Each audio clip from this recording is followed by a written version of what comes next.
सभी नकुल क्षेत्र के हमारे बड़े बुजुर्ग भाई, आप सभी को अस्सलाम वालेकुम, नमस्कार, आदाब, जय हिंद। आज मेरा पहली बार आना हुआ यहाँ नकुल कस्बे में और चुनाव सर पर है।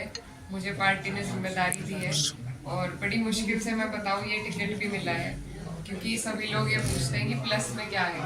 आप तो वो पूरा विपक्ष का दारो मदार, जैसा मास्टर जी कह रहे थे कि कुछ ही जातियों के ऊपर है, तो उनसे यही पूछा जाता है कि तुम्हें क्यों दें, किसी और को दें, तुम्हारे पास क्या प्लस है। तो आप ही लोग मेरा प्लस है, माइनस है, सब आप ही लोग हैं।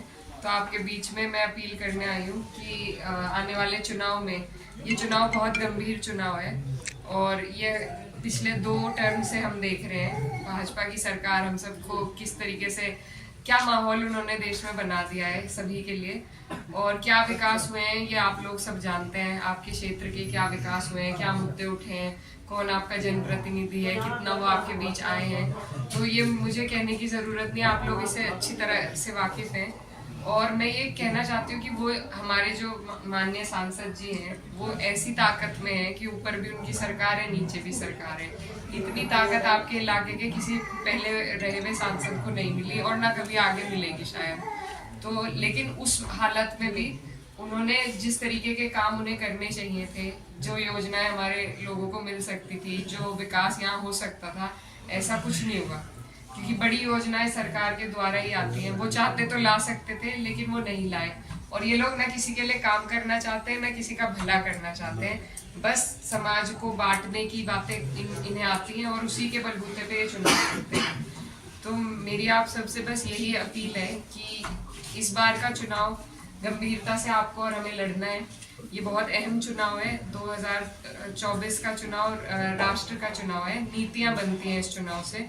और जो अभी इनका नारा चल रहा है 400 पार, सरकार तो 272 पे भी बन सकती है, लेकिन आप सब यहाँ बुद्धिजीवी लोग मौजूद हैं। 400 पार मतलब 2/3 से ज्यादा इनकी बहुमत रहेगी, और जब बहुमत इतनी रहेगी तो उससे ये आपको और हमें ठेस पहुंचाने के लिए ही कानून बनाएंगे। तो इन्हीं मंसूबों को इनके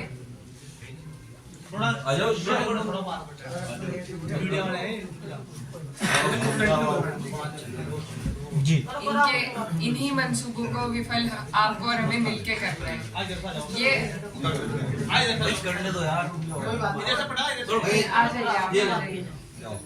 जाइए प्लीज, आ जाइए। यही आप सबको बताना चाहते हूँ कि 400 का जो इरादा है वो संविधान बदलने का है। उसमें जो संविधान से आपको और हमें कुछ जो हमारी सुरक्षा के लिए चीजें दी गई हैं वो ही हटाई जाएंगी। तो ये बहुत सोचने समझने का विषय है और इस पर उसी तरीके से अमल करने का आपका और हमारा काम है। विपक्ष धीरे धीरे खत्म होता जा रहा है, कई पार्टियां जो हैं वो खत्म कर दी गई हैं। तो और जितने भी और लोग आवाज उठाते हैं उन पे या तो मुकदमे या उन्हें परेशान करने की तरह तरह की योजनाएं लागू होती हैं। तो ये जो चुनाव है ये हमारे संविधान को बचाने का भी चुनाव है, और संविधान में हमारे बाबा साहब भीम साहब अम्बेडकर जी ने जो हमारे लिए जो योजनाएं बनाई थी, उन्होंने जो कानून बनाए थे, जो वही हमारा सुरक्षा कवच है इस देश में, और वही अगर हमसे छिन जाएगा तो हम किसी काबिल नहीं रहेंगे। तो उसी के लिए ये चुनाव है, और बहुत सारी इसमें दिक्कतें भी पेश आएंगी, क्योंकि सत्ता के सामने हम खड़े हो रहे हैं। वो कई अपनी तरीके इस्तेमाल करते हैं हमें डराने के लिए, हमें रोकने के लिए, लेकिन आप सबको मजबूती से अगर आप सब खड़े होंगे तो इंशाल्लाह फिर कोई दिक्कत नहीं आएगी। और अगर हमारी ताकतें आपस में मिल जाए, भीम और मीम की ताकतें मिल जाए, तो फिर इंशाल्लाह इस सीट को कोई नहीं रोक सकता। सबसे ज्यादा प्रताड़ित भी अगर इस सरकार में कोई है तो यही 2 समाज है। तो हमें सोच के साथ आने की जरूरत है और आपस में एक दूसरे के हाथों को मजबूत करने की जरूरत है। तभी हम एक दूसरे की रक्षा और सुरक्षा कर सकते हैं और इस देश में हम इज्जत के साथ सर उठाकर जी सकते हैं। तो ये चुनाव आपका हमारा बहुत अहम चुनाव है। मेरी आपसे यही अपील है कि आप लोग इसमें बढ़ चढ़कर हिस्सा लें, बहुत शोर शराबा ना करें, बहुत संजीदगी से इस चुनाव को लड़ें। हमारा काम वोट का है, शोर मचाने का नहीं है, क्योंकि फिर हमारे लोग भी और हम सब सरकार की नज़रों में आते हैं और फिर उन्हें चिन्हित कर करके परेशान किया जाता है। तो हम नहीं चाहते कि इस तरीके से इस चुनाव में हो, इसीलिए ये छोटी सभाएं अचानक से आपके बीच में आए। लेकिन आप लोग सब यहाँ जिम्मेदार लोग हैं, आगे की जिम्मेदारी आपको संभालनी है।